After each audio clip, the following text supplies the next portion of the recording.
प्रवासियों के वोट तो सभी राजनीतिक दल चाहते हैं, लेकिन जब उन्हें राजनीतिक हिस्सेदारी देने की बात आती है तो अक्सर उन्हें नजरअंदाज कर दिया जाता है। इसी मुद्दे को लेकर फरीदाबाद में आयोजित भारतीय प्रवासी जनता पार्टी के राष्ट्रीय अधिवेशन में पार्टी के राष्ट्रीय अध्यक्ष एवं संस्थापक डॉक्टर अजय तिवारी ने बड़ा राजनीतिक संदेश दिया। देश भर से पहुंचे कार्यकर्ताओं की मौजूदगी में उन्होंने कहा कि अब प्रवासी समाज केवल वोट बैंक बनकर नहीं रहेगा, बल्कि अपनी राजनीतिक पहचान और अधिकारों के लिए मजबूती से आवाज उठाएगा। फरीदाबाद में आयोजित इस राष्ट्रीय अधिवेशन में पार्टी के राष्ट्रीय पदाधिकारियों, राष्ट्रीय कार्यकारिणी के सदस्यों और विभिन्न राज्यों से आए कार्यकर्ताओं ने हिस्सा लिया। कार्यक्रम स्थल पर पहुंचे डॉक्टर अजय तिवारी का ढोल नगाड़ों और फूल मालाओं के साथ जोरदार स्वागत किया गया। इस दौरान कार्यकर्ताओं में खास उत्साह देखने को मिला।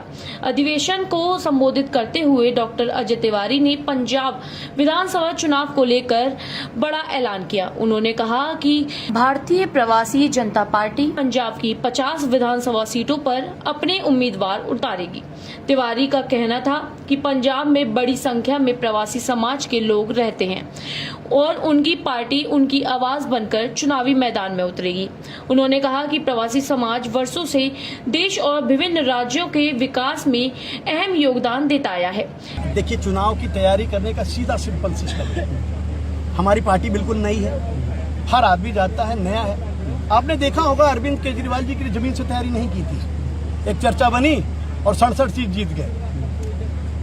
पंजाब में हम 65% बाहुल्य हैं। हम जाएंगे, वहाँ के वासियों को गले लगाएंगे, अपनी बात समझाएंगे, बड़े भाई छोटे भाई बनने का काम करेंगे, दूध में चीनी बनकर रहने का काम करेंगे। तो निश्चित तौर से हम 50 सीट जीत करके आएंगे। और आदरणीय आपको बता दूं, अगर 50 सीट हमने जीत लिया तो मुख्यमंत्री हमारा ही होगा।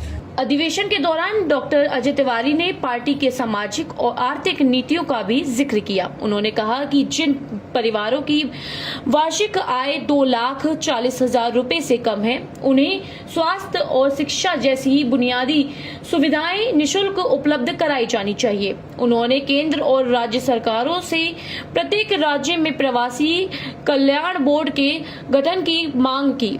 इससे प्रवासी श्रमिकों और कामगारों की समस्याओं का बेहतर समाधान हो सकेगा।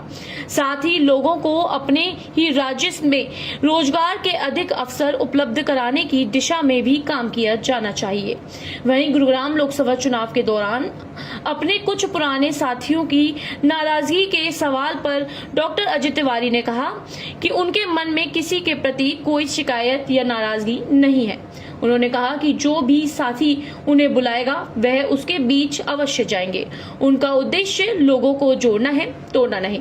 कि प्रवासी बाहुल्य होने की वजह से आज गुड़गांव में 11.5 लाख, फरीदाबाद में 11 लाख जो प्रवासी रह रहे हैं। तो एक पार्टी के शीर्ष नेता तो हमारे यहाँ आए, हमें ले गए, हमने 2 महीना मेहनत किया, अपना 50 लाख रुपए खर्च किया और आप तो थे, आपने बड़ा चलाया था नेशनल न्यूज पर और मैं चर्चा का विषय बन गया। जब मैं चर्चा का विषय बन गया तो उनके पास यही के लोकल लोग पहुंच गए कि ये क्या खेल कर रहे हो, अगर इसको टिकट दे दिए और ये हार भी गया तो 4 लाख वोट से कम नहीं लाएगा, और अगर 4 लाख वोट पा गया तो हरियाणा में मतलब 16 सीट का तो पावर रखता ही है। यानी अब आप लोगों ने बिल्कुल फूंक दिया कि आने वाले सभी चुनाव में प्रवासी जनता पार्टी लड़ेगी। निश्चित तौर से लड़ेगी। अभी मैंने हरियाणा में सुना है कि 126 विधानसभा बनने जा रही है, तो 126 में से हम 32 विधानसभा पे बाहुल्य हैं। बड़ा भाई को कहेंगे कि हमको गले लगाओ। देखिए, कोई भी नेता कभी गायब नहीं होता। हम यही तो समझाना चाहते हैं कि हर आदमी अपने घर पे रहता है। एक व्यक्ति ड्यूटी करता है, मान लीजिए बैंक में नौकरी करता है, तो बैंक का मैनेजर उससे क्या कहता है कि आज उस गली जाओ, आज उस गली जाओ, उस गली जाओ, तो भेजता है ना, लोग बुलाते हैं ना। अगर गुड़गांव के लोग हमें फिर से बुला लेंगे, कार्यक्रम में बुलाएंगे तो हर बार जाएंगे। गुड़गांव ही नहीं जाएंगे, गुड़गांव के कोने कोने गांव में जाएंगे। पंजाब की 50 विधानसभा सीटों पर चुनाव लड़ने के लिए ऐलान के बाद अब राजनीतिक गलियारों की नजर इस बात पर रहेगी कि प्रवासी समाज के मुद्दों को केंद्र में रखकर राजनीति करने वाली यह पार्टी आगामी चुनाव में कितना प्रभाव छोड़ पाएगी।